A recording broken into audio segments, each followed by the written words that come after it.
জয়গুরু। ওং শ্রী পরমাত্মনে নমঃ। ওং নারায়ণং নমস্কৃত্য নরং চৈব নরোত্তমম দেবীং সরস্বতীং চৈব ততো জয় মুদীরয়েৎ। নারায়ণ, নরোত্তম, নর ও দেবী সরস্বতীকে নমস্কার জানিয়ে শুরু করি মহাভারত। সুধী ভক্তজন সকলকে জানাই শুভেচ্ছা এবং যথাস্থানে প্রণাম। এর আগের ভিডিওতে আমরা পেয়েছি আত্মরক্ষার্থ নাগগণের মন্ত্রণা, নাগ রক্ষার গুপ্তবাণী, নাগগণের আশ্বস্তি ও পরীক্ষিতের ব্রহ্মশাপ। এবার ৭১ অধ্যায়ে রাজার প্রতি শৃঙ্গীর শাপ। উগ্রসভা কহিলেন, মহাতেজা শৃঙ্গী স্বীয় জনকের স্কন্ধে মৃত সর্প রহিয়াছে শুনিয়া সাতিশয় সংক্রুদ্ধ হইলেন এবং মৃদু মধুর স্বরে কৃষকে জিজ্ঞাসা করিলেন, কৃষ, কিরূপে আমার পিতার স্কন্ধে মৃত সর্প সংলগ্ন হইল? কৃষ কহিলেন, সখে, অদ্য মৃগয়া বিহারী রাজা পরীক্ষিত এই তপবনে মৃগয়া করিতে আসিয়াছিলেন। তিনি তোমার পিতার স্কন্ধে মৃত সর্প সমর্পণ করিয়া গিয়াছেন।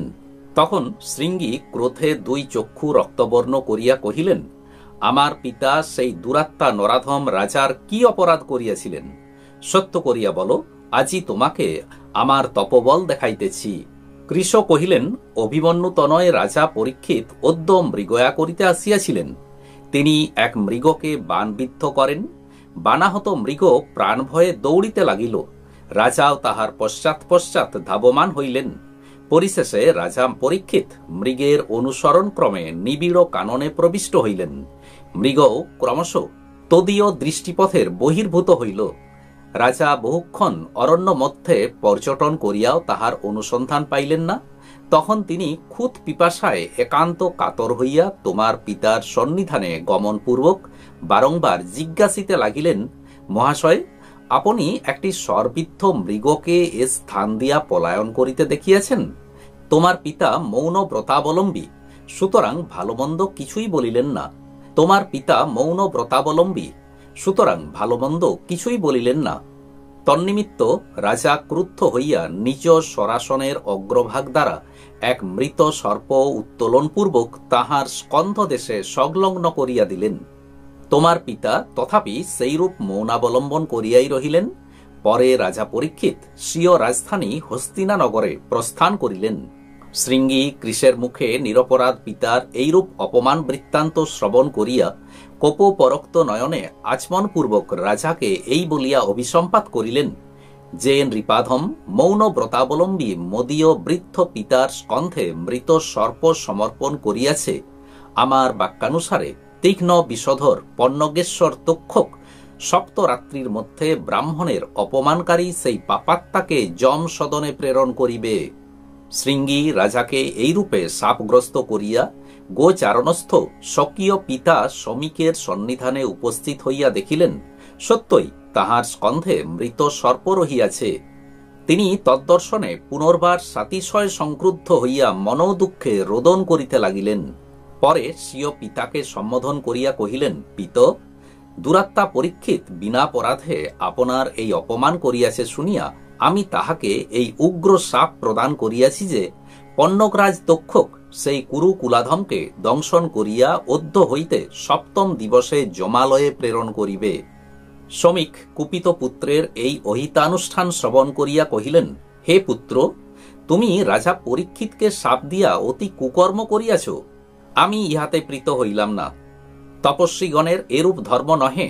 আমরা সেই রাজার অধিকারে বাস করি।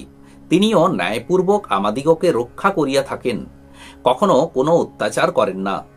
ন্যায়পরায়ণ রাজা যদিও কদাচিৎ কোনো অপরাধ করেন, তাহা আমাদিগের অবশ্যই সহ্য করা উচিত। আরও দেখো, যদি রাজা আমাদিগকে রক্ষা না করেন, তাহা হইলে আমাদিগের যৎপরণাস্তেই কষ্ট হইবার সম্ভাবনা। ধর্মপরায়ণ ভূপতিগণ আমাদিগকে রক্ষা করেন বলিয়াই আমরা বিপুল ধর্ম উপার্জন করিতেছি। অসমদ উপার্জিত ধর্মে রাজাদিগেরও ধর্ম তো অধিকার আছে। অতএব হে পুত্র, রাজা যদিও কোনো অপরাধ করেন, তাহা আমাদের ক্ষমা করা উচিত। বিশেষত রাজা পরীক্ষিত আপন প্রপিতামহ পাণ্ডুর ন্যায় আমাদিগকে রক্ষা করিতেছেন। প্রজাগণের রক্ষণাবেক্ষণই রাজার প্রধান ধর্ম ও অবশ্য কর্তব্য কর্ম। সেই মহানুভব রাজা পরীক্ষিত ক্ষুদিত ও পরিশ্রান্ত হইয়া আমার আশ্রমে আগমন করিয়াছিলেন।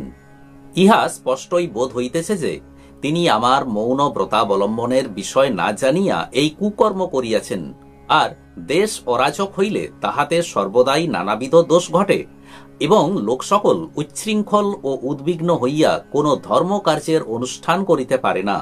রাজা উচ্ছৃঙ্খল লোকদিগের প্রতি দণ্ডবিধান করেন। রাজদণ্ড ভয়ে পুনর্বার ধর্ম ও শান্তির সংস্থাপন হয় এবং ধর্ম হইতে স্বর্গ সংস্থাপিত হয়। রাজার প্রভাবেই সমুদয় যজ্ঞক্রিয়া সুচারুরূপে অনুষ্ঠিত হইয়া থাকে। যজ্ঞানুষ্ঠান দ্বারা দেবগণ পরম প্রীত হয়েন, দেবগণ হইতে বৃষ্টি হয়, বৃষ্টি দ্বারা শস্য জন্মে এবং শস্য দ্বারা মনুষ্যগণের পরমোপকার দশে। ভগবান মনু কহিয়াছেন, রাজা ক্ষুধিত ও পরিশ্রান্ত হইয়া আমার মৌনব্রতের বিষয় না জানিতে পারিয়াই এবম্ভূত গর্হিত ব্যাপারে প্রবৃত্ত হইয়া থাকিবেন, সন্দেহ নাই। অতএব তুমি কি নিমিত্ত বালকতা প্রযুক্ত হঠাৎ সেই রাজর্ষির প্রতি এই কুকর্মের অনুষ্ঠান করিলে? সেই ভূপতি কোনো মতেই আমাদের শাপ প্রদানের পাত্র নহেন। এবার ৪৪ অধ্যায় পরীক্ষিতকে শাপ বৃত্তান্ত জ্ঞাপন। শৃঙ্গী পিতার তিরস্কার বাক্য শ্রবণ করিয়া কহিলেন, হে পিত, এই শাপ প্রদান করাতে আমার সাহস প্রকাশ করাই হোক বা দুষ্কর্ম করাই হোক, এবং ইহাতে আপনি সন্তুষ্টই হউন বা অসন্তুষ্টই হউন, যাহা করিয়াছি তাহা মিথ্যা হইবার নহে। মহাশয়, আমি আপনাকে যথার্থ কহিতেছি, ইহা কখনো অন্যথা হইবে না। আমি পরিহাস ছলেও কখনো মিথ্যা কহি না, অতএব মত প্রদত্ত শাপ কিরূপে মিথ্যা হইবে? শমিক কহিলেন, পুত্র, আমি উত্তমরূপে জানি তুমি সাতিশয় উগ্র প্রভাবশালী ও সত্যবাদী এবং পূর্বে কখনো মিথ্যা কহ নাই, সুতরাং তোমার সেই শাপ কখনোই মিথ্যা হইবে না। কিন্তু হে পুত্র, পিতা বয়স্থ সন্তানকেও শাসন করিতে পারেন, যেহেতু তদ্বারা ক্রমে ক্রমে পুত্রের গুণ ও যশবৃদ্ধির সম্ভাবনা। তুমি বালক, অতএব তুমি অবশ্যই আমার শাসনার্হ। আমি জানি তুমি সর্বদা তপনুষ্ঠান করিয়া থাকো। তপ প্রভাবশালী মহাত্মারা অতিশয় কোপন স্বভাব হইয়া থাকেন। কিন্তু হে বৎস, তুমি একে তো আমার পুত্র, বিশেষত বালক, তাহাতে আবার অত্যন্ত সাহসের কার্য করিয়াছ। এই সকল ভাবিয়া চিন্তিয়া আমি তোমাকে ভর্ৎসনা করিলাম। এক্ষণে তোমাকে কিছু উপদেশ দিতেছি, শ্রবণ করো। তুমি শান্তিগুণ অবলম্বন করিয়া বন্য ফল মূলাদি আহার দ্বারা ক্রমে ক্রমে ক্রোধের উপশম করো। তাহা হইলে সাবধান জন্য তোমার আর ধর্মক্ষয় হইবে না। দেখো, ক্রোধ সংযমী তপস্বীগণের বহু যত্নে সঞ্চিত ধর্মরাশি লোপ করে। ধর্মবিহীন লোকদিগের সদ্গতি লাভ হয় না। সমগুণী ক্ষমাশীল তপস্বীগণের সর্বত্র সিদ্ধিদায়ক। কি ইহলোক কি পরলোক, ক্ষমাবানের সর্বত্রই মঙ্গল। অতএব হে পুত্র, তুমি সর্বদাই ক্ষমাশীল ও জিতেন্দ্রিয় হইয়া কাল যাপন করো। ক্ষমাগুণ অবলম্বন করিলে চরমে পরমপদ প্রাপ্ত হইবে। আমি সম্পরায়ণ, অতএব এক্ষণে আমার যতদূর সাধ্য সেই নরপতির উপকার করা কর্তব্য। সম্প্রতি নৃপ সন্নিধানে এই সংবাদ পাঠাই যে আমার পুত্র বালক ও অতিশয় অপরিণত বুদ্ধি, সে তৎকৃত মদীয়ত অবমাননা দর্শনে ক্রোধ পরতন্ত্র হইয়া তোমাকে শাপ প্রদান করিয়াছে। দয়াবান মহাতপা শমিক ঋষি রাজা পরীক্ষিতের নিকট এই সংবাদ প্রদান করিবার নিমিত্ত শ্রুতশীল বিশিষ্ট গৌরমুখ নামে শিষ্যকে প্রেরণ করিলেন।